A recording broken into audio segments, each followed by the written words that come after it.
하면 안 되나? 형 내가 메인 찍을게. This is the South Korean lawmakers leading a rally in Tokyo alongside Japanese residents to protest against the planned release of treated radioactive water from the Fukushima nuclear plant. 10 South Korean opposition lawmakers, including Yang Yi-won-young and Park Bom-kai, joined a dozen Japanese protesters and chanted slogans in front of the Japanese Prime Minister's office in Tokyo. The protests seem to be on the rise over the issue. Last week, International Atomic Energy Agency, or the IAEA, approved Japan's plan to release treated radioactive water from the damaged plant into the Pacific Ocean when its chief Rafael Grossi visited Japan before heading to Seoul. Concerns over the plant's safety have sprouted within South Korea, Japan, and around the region.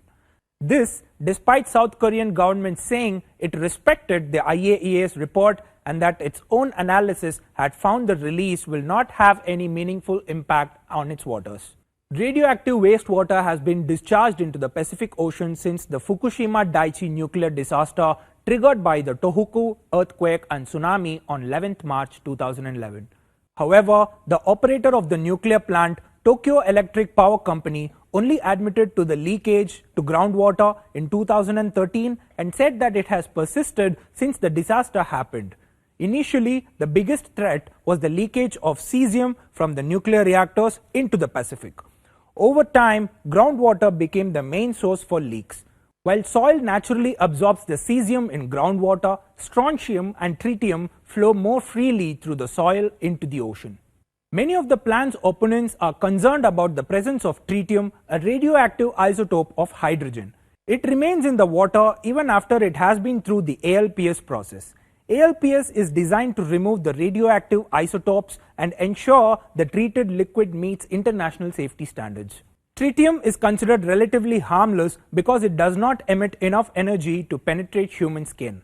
The IAEA says it may present a radiation hazard if inhaled or ingested, but is only harmful to humans in very large doses. Some scientists say the effect of long-term low-dose exposure to radionuclides is unknown.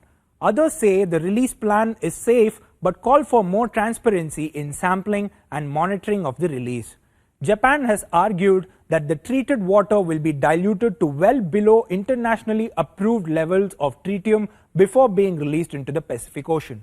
As of March 2021, the nuclear plant had accumulated 1.3 million tons of wastewater stored in 1,061 tanks on the land of the nuclear plant.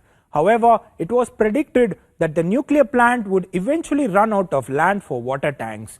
On 13th April 2021, the cabinet of Prime Minister Suga unanimously approved that TEPCO dump the stored water to the Pacific Ocean over a course of 30 years.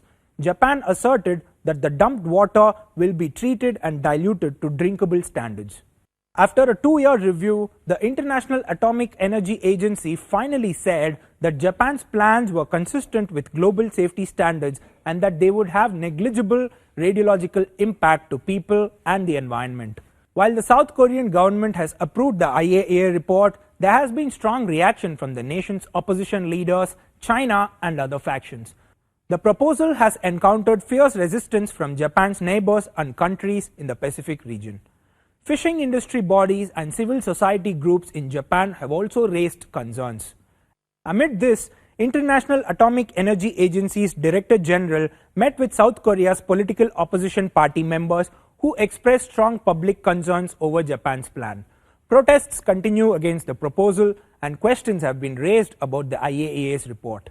The discharge is expected to happen over a period of 3 decades via a pipe extending from the site of the nuclear plant. However, it is not yet clear as to when Japan would begin the proposed discharge. Till then, it's wait and watch.